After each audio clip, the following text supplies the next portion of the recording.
अस्सलाम वालेकुम। मैं हूं आपका होस्ट मलिक सज्जाद। तो नाजरीन, आज हम जिनके इकामत रेजिडेंस कार्ड रिजेक्ट हो रहे हैं उनके लिए जो कानून है और जो कुछ वो कर सकते हैं वो आप उसके बारे में आपको बताएंगे। तो नाजरीन, काफ़ी सारे दोस्तों को, जानने वालों को ये रिजेक्ट का मैसेज आ चुका है और वो उनको मैसेज आया कि आप कुछ इदारे आएँ, फ़ॉरेन ऑफिस में आएँ तो वहाँ पर आपको साथ बात की जाए। तो जो मैसेज आपको आता है वहाँ पर ज़रूर जाएं, क्योंकि ना जाना इसका मतलब है कि आप यानी कि जो रिजेक्ट हो चुका है उस पर आप आमादा हैं। उसका मतलब गवर्नमेंट ये समझती है कि जो रिजेक्शन का मैसेज आपको मिला है इस पर आप आमादा हैं, आपको कोई इतराज़ नहीं है। तो आप क्या कर सकते हैं, आपके अगर रेजिडेंस कार्ड रिजेक्ट हो जाए, आप फर्स्ट ऑफ ऑल सबसे पहले जो है वो उस इदारे में जाएं, गोश इदारे में, जहाँ से आपको मैसेज आया और जहाँ का आपको एड्रेस लिखा गया है।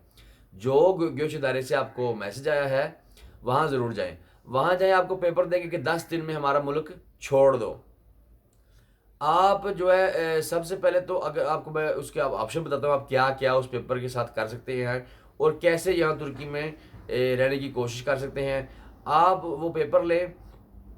अगर आपके पास वसाइल हैं कि आप मुल्क छोड़ सकते हैं, आप 10 दिन के अंदर मुल्क छोड़ दें। उससे आपको ये फ़ायदा होगा कि आपके ऊपर जो है वो ब्लैक लिस्ट या किसी किस्म का जो है ना, वो कहते हैं तुर्की की एंट्री पाबंदी नहीं लगेगी।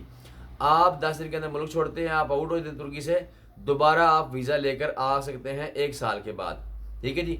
या मिसाल के तौर पर अभी 2020 जुलाई चल रहा है, आप जनवरी में वीज़ा लेकर आ सकते हैं। ये साल चेंज हो जाएगा।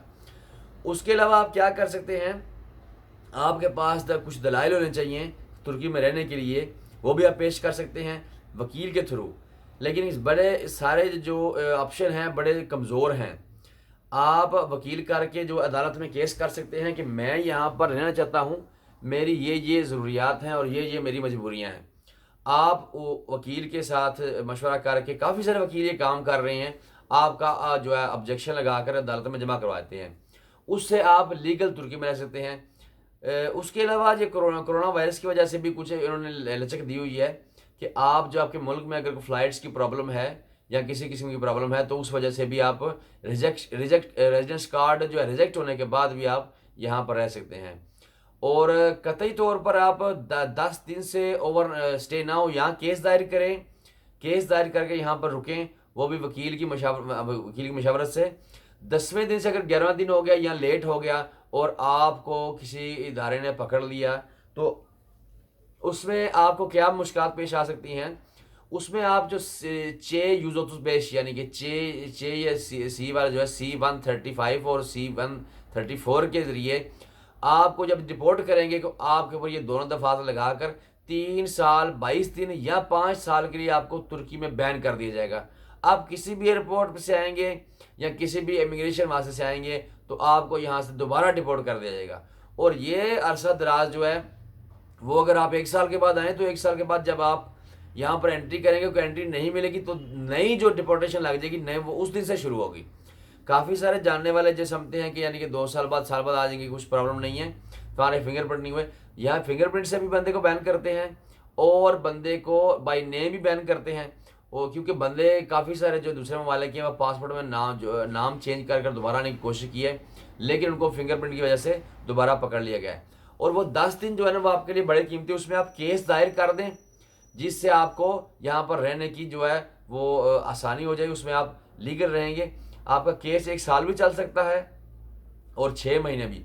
अदालतें इस जो है केस को इतना वो यानी कि अच्छे तरीके से नहीं देखती, चेक करती, क्योंकि हर मुल्क अपने जो सिटीज़न है उसका ख्याल रखता है। तो ये शॉर्ट टर्म स्टे जो है इसको जो है वो इतनी अहमियत नहीं देते, क्योंकि वो कहते हैं आप 1 साल आए हमारे मुल्क में रहें, उसके बाद आपने कुछ करना है।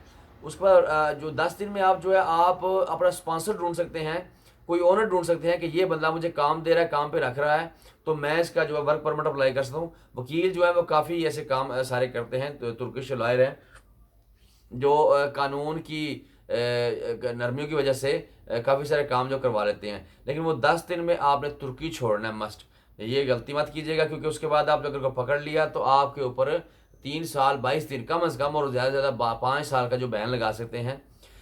तो नाजरीन, आज का हमारा मौजू ये था कि आपको रेजिडेंस कार्ड जो रिजेक्ट होता है उसके बाद फौरी मुल्क छोड़ दें, या फिर अपना केस दायर कर रहे हैं, या को अपने मजबूत दलाइल पेश करें वकील की वजह से कि आप यूनिवर्सिटी पढ़ना चाहते हैं आगे, या कोई काम करना चाहते हैं, या 10 दिन में कोई कंपनी बना लें, या 10 दिन में जो करना है सो आपने करना है। अब वो केस जो करना है वो साल बाद भी तकरीबन जो है वो स्ट्रांग जो दलाइल ना होने की वजह से अदालत से वो भी उठ जाता है, लेकिन वो 6 महीने 7-8 महीने या 1 साल चलने के बाद वो रिजेक्ट हो जाए, फिर आपके ऊपर ये दोबारा जो है वो 1 साल की जो आप यहाँ पर रहे हैं या 8 महीने यहाँ पर रहे हैं उसके उसमें आप कुछ नहीं कर सकते।